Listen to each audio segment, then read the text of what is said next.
नमस्कार, मैं प्रदीप हूं। आप थिंक 360 देख रहे हैं। आज मुख्यमंत्री भजनलाल शर्मा क्षत्रिय युवक संघ यानी राजपूतों के एक बड़े संगठन जिसने कुछ ही दिन पहले दिल्ली में एक बड़ी रैली आयोजित की थी, उसके कार्यालय पे पहुंचे।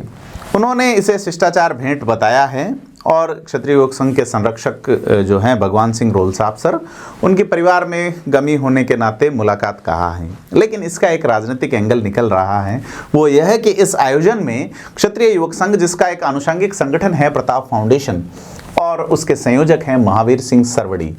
महावीर सिंह सरवड़ी के एक स्पीच को सुने तो लगता है कि संगठन की नाराजगी है सत्ता से, मौजूदा सत्ता से, कि प्रतिनिधित्व नहीं मिल रहा, राजपूत अधिकारियों को ढंग की पोस्टिंग नहीं मिल रही है और एक अलग ही तरीके का राजनीतिक भेदभाव भी राजनीतिक पार्टियां कर रही हैं। उस कार्यक्रम में मुख्यमंत्री तो नहीं पहुंचे थे, लेकिन राजस्थान सरकार के उप मुख्यमंत्री सुश्री दिया कुमारी, राजस्थान सरकार के कद्दावर कैबिनेट मंत्री राज्यवर्धन राठौड़ और साथ ही राजस्थान भारतीय जनता पार्टी के प्रदेश अध्यक्ष सीपी जोशी भी मौजूद थे।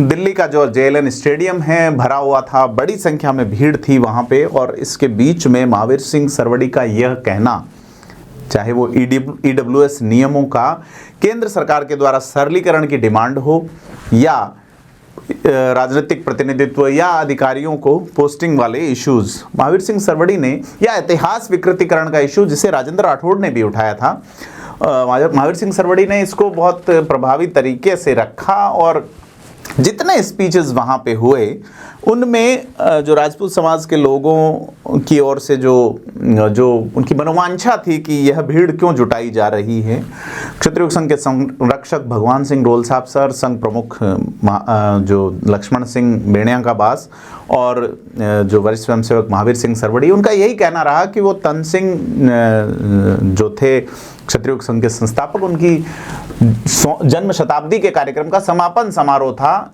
इस नाते वहां पे जुटे, कोई राजनीतिक डिमांड नहीं थी। लेकिन महावीर सिंह सरवड़ी के स्पीच को सुने तो लगता है कि एक पीड़ा है और एक बात है जिस पे बात करनी चाहिए। और उन्होंने बात की हजारों की भीड़ के बीच में और दर्जनों राजनेताओं के बीच में, जिसमें भाजपा राजस्थान के प्रदेश अध्यक्ष सीपी जोशी भी थे और कांग्रेस गुजरात के प्रदेश अध्यक्ष शक्ति सिंह गोहिल भी। और कहा कि राजपूतों की टिकटों में लगातार कमी की जा रही है, यह कमी स्वीकार नहीं की जाएगी। ऐसे में मुख्यमंत्री भजनलाल शर्मा का यहाँ झोटवाड़ा स्थित जो संघ शक्ति भवन है वहाँ पहुँचना और भगवान सिंह रोल साहब सर से उस इवेंट के तीसरे ही दिन मुलाकात करना राजनीतिक चर्चाओं को जन्म देता है कि क्या इस बार लोकसभा चुनाव में राजपूतों को प्रतिनिधित्व भाजपा बढ़ाएगी। क्योंकि फिलहाल जो राजस्थान में विधायकों की संख्या है, भाजपा के पास 115, इसमें अगर एक जाति के सबसे अधिक विधायक हैं तो वो राजपूत हैं। और कांग्रेस से एक ही विधायक राजपूत जीत सके हैं, समरजीत सिंह भीनमाल से। इस बीच में सवाल ये उठता है कि चूंकि यह दावा करते रहे हैं क्षत्रिय युवक संघ प्रताप फाउंडेशन के लोग कि राजपूतों ने इस बार 100% वोट भारतीय जनता पार्टी को दिया है। पिछली बार कमल का फूल हमारी भूल और साथ ही भगवान सिंह रोल साहब सर का रोषपूर्ण एक स्पीच जोधपुर में तत्कालीन वसुंधरा राजे सरकार के खिलाफ वसुंधरा राजे की मौजूदगी में ही रहा। और उस आयोजन में उन्होंने बड़ा नाराजगी व्यक्त की थी। उसके बाद में कई मुकदमे दर्ज हुए थे, जिसमें जिन महावीर सिंह सरवड़ी का हम जिक्र कर रहे हैं उन पे भी तत्कालीन सरकार के वक्त में एक मुकदमा दर्ज हो गया था, आनंदपाल प्रकरण हुआ था। उसके बाद में राजपूतों ने कांग्रेस की ओर रुख किया था बड़ी संख्या में, जहां टिकट नहीं मिले थे। और इस बार चूंकि सरकार भाजपा की है और बड़ी संख्या में विधायकों की संख्या भी है, ऐसे में लोकसभा चुनाव जो होने वाले हैं जिसमें राजपूतों के जो प्रतिनिधित्व है उसकी डिमांड उस आयोजन में हमें देखने को मिली, छद्म रूप से सामने नहीं आई थी, प्रत्यक्ष रूप से तो डिमांड नहीं आई थी, लेकिन लगता है यह कहना कि टिकटों की संख्या कम हो रही है। 2009 में राजपूत सांसदों की संख्या 4, 2004 में इससे पहले सिर्फ 2 थी, भाजपा से ही 2 सांसद थे, मानवेंद्र सिंह और VP सिंह बदनौर।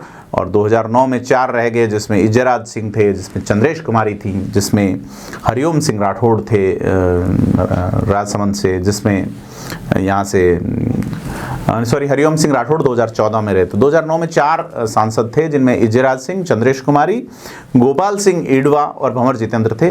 2014 में जो है वो संख्या 3 रह गई, जिसमें राज्यवर्धन राठौड़, हरिओम सिंह राठौड़ और गजेंद्र सिंह शेखावत सांसद बने थे। 2019 में भी 3 ही राजपूत नेताओं को टिकट दिया गया भाजपा की ओर से। तो यह एक डिमांड जो है ये सामने आ सकती है कि किस तरह से लोकसभा के चुनावों में राजपूत लोकसभा टिकटों की संख्या बढ़ाने की बात करें। साथ ही इससे पहले चूंकि राजस्थान में 3 सीटें ऐसी हैं जो राज्यसभा की हैं और वो खाली होने वाली हैं। फरवरी में ही उसका एक नोटिफिकेशन भी जारी हो गया और फरवरी में आचार संहिता लग चुकी है। विधायक उसकी प्रक्रिया प्रारंभ होने वाली है चुनाव की। पहले हर्षवर्धन सिंह डूंगरपुर सांसद राज्यसभा के रहे, उसके बाद से कोई भी राजपूत राज्यसभा में सांसद नहीं है।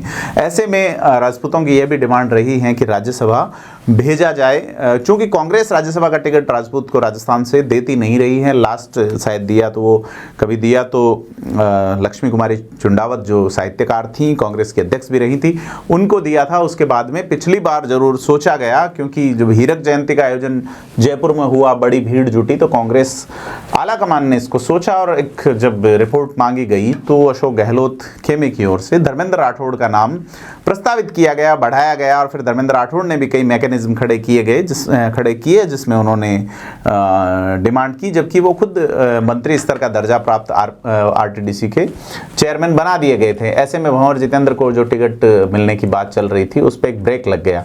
खैर, अब भाजपा इन 3 राज्यसभा सांसदों के चुनाव में से क्या किसी राजपूत को राजस्थान से राज्यसभा भेजेगी? क्योंकि भेजे जाने के लिए उनके पास कतिपय नाम हैं। राजेंद्र राठौड़ कहाँ एडजस्ट किए जाएंगे? क्या लोकसभा में उतारा जाएगा या उन्हें राज्यसभा में भेजा जाएगा? बड़ा सवाल है। इस सवाल को हम आप पे छोड़ते हैं और आप क्या सोचते हैं मुख्यमंत्री भजनलाल शर्मा की इस बैठक का एक राजनीतिक आउटकम पे लेके आपका क्या विचार है? हमें कमेंट बॉक्स में जरूर बताएं और थिंक 360 को लाइक शेयर एंड सब्सक्राइब करें।